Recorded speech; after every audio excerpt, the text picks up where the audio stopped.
right, so raise your hand if you use social media. I really can't see any of you, but I'm assuming that's a lot of you.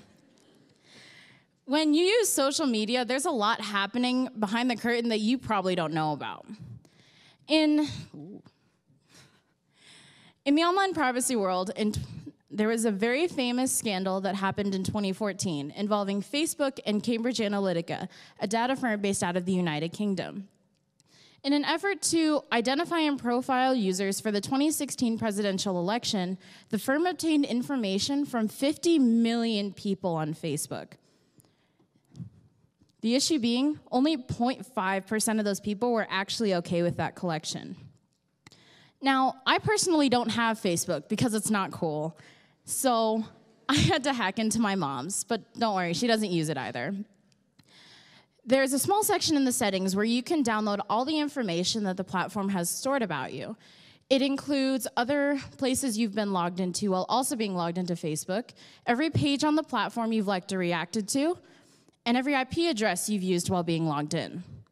There's also a list of advertisers that have uploaded a contact list with your information.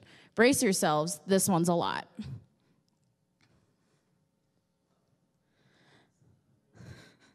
That is 140 pages.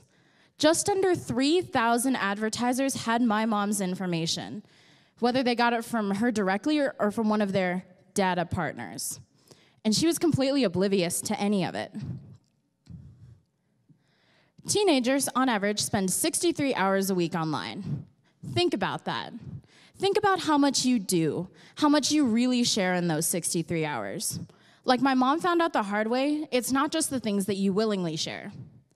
When you log into social media, everything you do online is being tracked. This means that while you're swiping through Instagram or scrolling through Snapchat, information like your full name and your location are out there for anyone to see and for anyone to steal.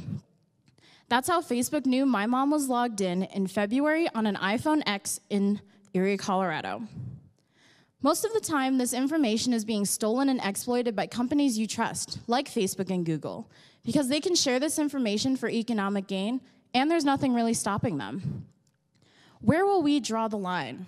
Whether we like it or not, someone is going to have to decide where that line is, and it shouldn't be the companies doing the talking.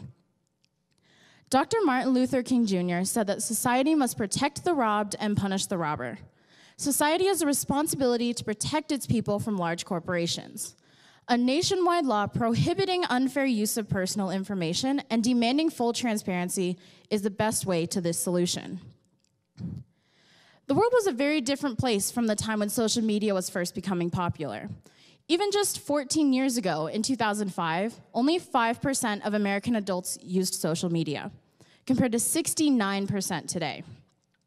People are using social media to do more, like develop friendships, look for a job, participate in politics, and build their general knowledge. As technology and its use changes, the rules concerning it must improve as well. Without these rules, the companies are free to exploit how they please. Ask yourself, is it okay for companies to financially exploit children and teens just because they don't know the value of their own privacy?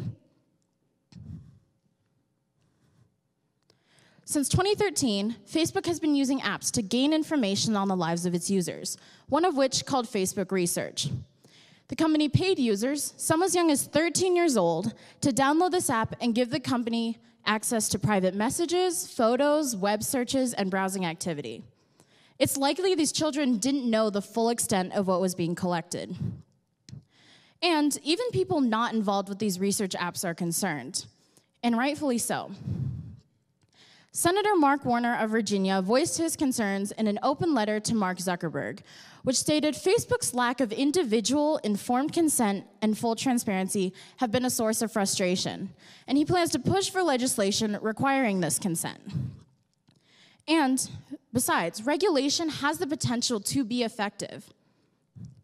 The Data Protection Act in the UK, for example, gives users the right to know what information organizations have stored about them.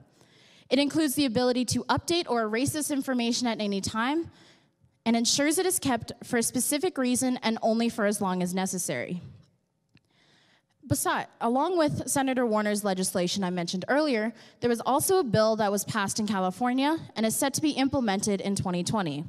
Features include giving users the right to know what information companies have, why they have it, and who they share it with. And it gives them the right to tell the companies to delete it and not distribute it. Now, some of you will say that you have nothing to hide, but I don't truly believe that. I don't believe that there is absolutely nothing you would want to keep to yourself. Would you have a problem if your address was the first thing that popped up with a quick Google search of your name? Would you be okay with having your social security number tattooed on your forehead? I can't make that decision for you, but I guarantee that someone in this room does not approve. Besides, you should care about your privacy. Your traits, like your age, your income, your address, have power in the economy. When you keep this information away from the companies, they lose this economic power. They lose the ability to exploit you, and that should be important to all of you. As the digital world changes, it is necessary to adapt. Transparency is so much more important in a time where vast amounts of information is being distributed each day, and we sign them all away with one click of I agree, without fully understanding the implications. As a society, we have to ask where the line is between ethical and unethical.